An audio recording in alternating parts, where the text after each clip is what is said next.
Hi friends, మేము పెట్టే interesting videos కోసం ఇప్పుడే మా ఛానల్ని సబ్స్క్రైబ్ చేసి పక్కనే ఉన్న గంట సింబల్ని యాక్టివేట్ చేసుకోండి. అలా చేయడం వల్ల మేము పెట్టే ప్రతి ఒక్క వీడియో నోటిఫికేషన్ మీ వరకు ఈజీగా వచ్చేస్తుంది. ఇక లేట్ చేయకుండా వీడియోలో ఏం జరుగుతుందో చూసేయండి. ఇకపోతే చారు వాళ్ళ నాన్నని ఏ తప్పు చేయలేదని చెప్పి ఆద్య వదిలేయటం, ఆద్యతో ఇక చలపతి ఈ విధంగా చెప్తూ ఉంటాడు. అమ్మ, నువ్వు నీ తండ్రి కోసం ఎంతో ఆరాటపడి నా నుంచి నిజం తెలుసుకోవాలని నన్ను కిడ్నాప్ చేశావు. కానీ నా కూతురు మాత్రం నేను చచ్చిపోయినా పర్లేదు కానీ తను మాత్రం తన భర్తతో సంతోషంగా ఉండాలని కోరుకుంటుంది. నీకు తనకి నక్కకి నాగలోకానికి ఉన్నంత తేడా ఉందమ్మా.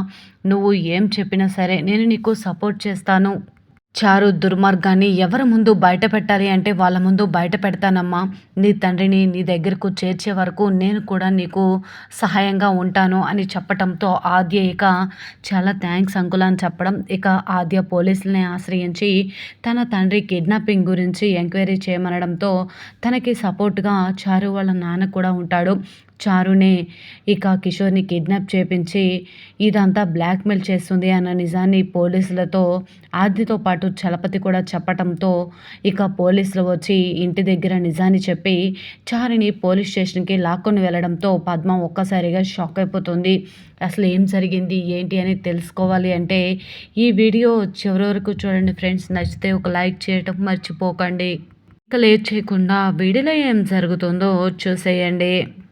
ఇక ఊరు జనానందరికీ కూడా రఘురాం మీద ఉన్న కక్షతో ప్రశాంతిక శనివారం నాడు గుడిలోనే నాకు రామలక్ష్మికి పెళ్లి చేయబోతున్నారు అన్న నిజాన్ని చెప్పడంతో ప్రభాస్ ఒక్కసారిగా షాక్ అయిపోతాడు.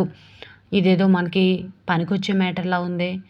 ఖచ్చితంగా ఊరు జనానందరికీ తెలియకుండా రఘురామ్ గారు సీక్రెట్గా తన కూతురి పెళ్లి చేయాలనుకుంటున్నారు అంటే ఖచ్చితంగా ఊళ్ళో అందరికీ కూడా ఈ విషయం చెప్పాల్సిందే అని చెప్పి తన ఫ్రెండ్తో కలిసి ఊరు జనానందరికీ కూడా రామలక్ష్మి పెళ్ళి గుడిలో చేస్తున్నారని, రఘురామ్ గారు తన కూతురి పెళ్లి గురించి మీకు ఎందుకు చెప్పలేదు అని చెప్పడంతో ఊరు జనం అందరూ కూడా రఘురామ్ ఇంటికి వెళ్తారు. అయ్యా రఘురామ్ గారు అని పిలవగానే ఏంటి అందరూ ఇలా వచ్చారు అని చెప్పి రఘురామ్ ఇంట్లో అందరూ కూడా బయటకు వచ్చేస్తారు.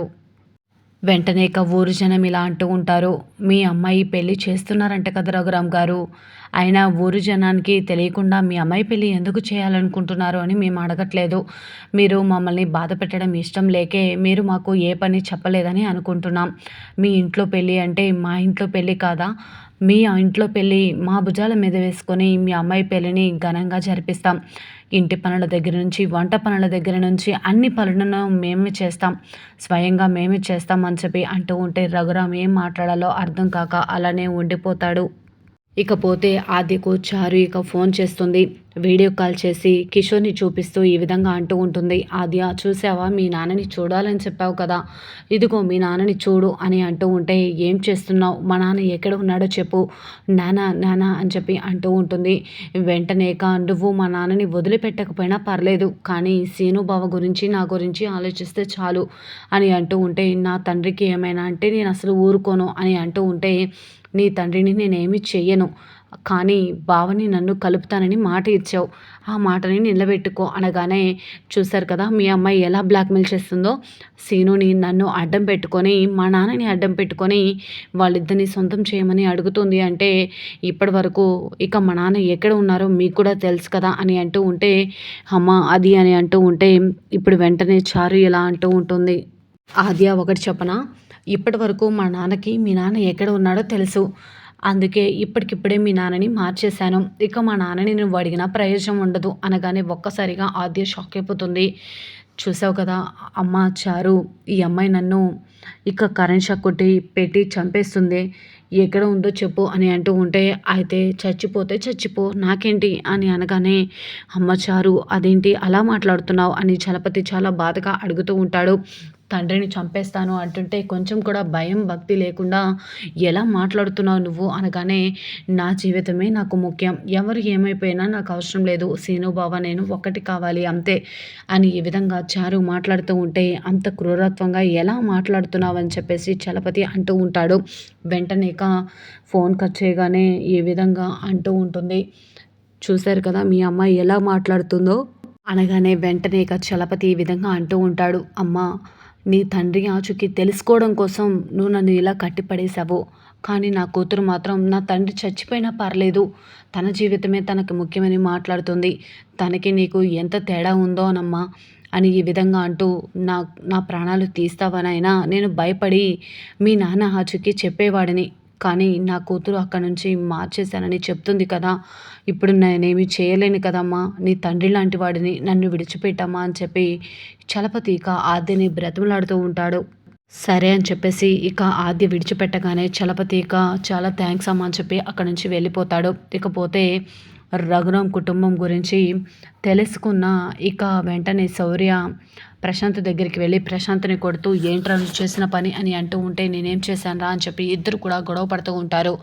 ప్రశాంత్ తల్లిదండ్రులు ఎందుకురా శౌర్య ప్రశాంత్ని ఎలా కొడుతున్నావు ఏమైంది అని అడుగుతూ ఉంటే రఘురామ్ గారు గుట్టు చప్పుడు కాకుండా రామలక్ష్మికి ప్రశాంత్కి పెళ్లి చేద్దామనుకున్నారు. కానీ ఈ పెళ్లి విషయం ఊరు జనాలందరికీ చెప్పారు. ఇంట్లో ఏదైనా మాట్లాడుకుంటే ఊరు జనాల వరకు వెళ్ళని ఆ మ్యాటర్ గురించి ఇవి ప్రశాంత్ ఊరు జనాలందరికీ చెప్పేశాడు.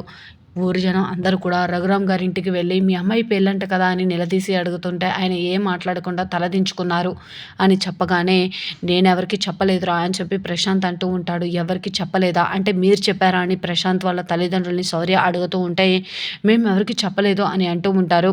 నేను కూడా ఎవరికి చెప్పలేదు నా ఫ్రెండ్ ప్రభాస్కి తప్ప అనగానే ఒక్కసారిగా ప్రశాంత్ తల్లిదండ్రులు షాక్ అయిపోతారు.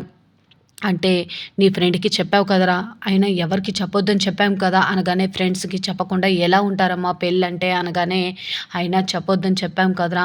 రఘురామ్ గారు ఎవరికీ చెప్పొద్దని చెప్పినప్పుడు నువ్వు ఇలా ఎందుకు చేశావు? అసలు నీకు కొంచెమన్నా బుద్ధుందని చెప్పి ప్రశాంత్ వాళ్ళ తల్లిదండ్రులు అరుస్తూ ఉంటారు. ఇప్పుడు ఆ ప్రభాస్ వల్లే ఊరందరికీ తెలిసిందని శౌర్య భావించి ఇక కోపంగా అక్కడి నుంచి వెళ్ళిపోతాడు. ఇకపోతే రామలక్ష్మి కూడా లోపల ఏడుస్తూ ఉంటుంది. పెళ్ళికి టైం అవుతుందని, పెళ్ళికి దగ్గర పడుతుంది సమయం అని చెప్పి చాలా ఏడుస్తూ ఉంటుంది. ఇకపోతే ఆద్య మాత్రం తన తండ్రి ఆచూకీ కోసమే చాలా బాధపడుతూ ఉంటుంది.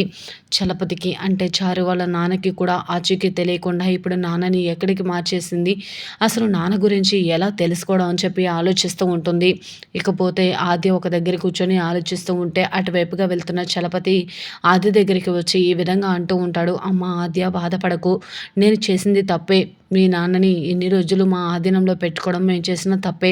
కానీ చారు మాట్లాడిన మాటలు విన్న తర్వాత తన జీవితం తను చూసుకుంటున్నప్పుడు మా సంతోషం మేము కూడా చూసుకోవాలి కదమ్మా. నీ వల్ల నువ్వు మీ నాన్న వల్ల ఎంత బాధపడుతున్నావో అర్థమవుతుంది. నువ్వు ఏం చేసినా సరే నీకు సపోర్ట్గా నేను ఉంటాను. చారు దుర్మార్గాన్ని పోలీసుల ద్వారా నిజం చెప్పిద్దామని అనగానే సరే అని చెప్పేసి పోలీసులను ఆశ్రయించి చారు గురించి తన కన్న తండ్రే నిజాలను బయట పెట్టడంతో చారు ఒక్కసారిగా షాక్ అయిపోతుంది. చారుని పోలీసులు ఈడ్చుకుంటూ వెళ్ళిపోవడంతో మరిక పద్మ ఏం చేయబోతుంది?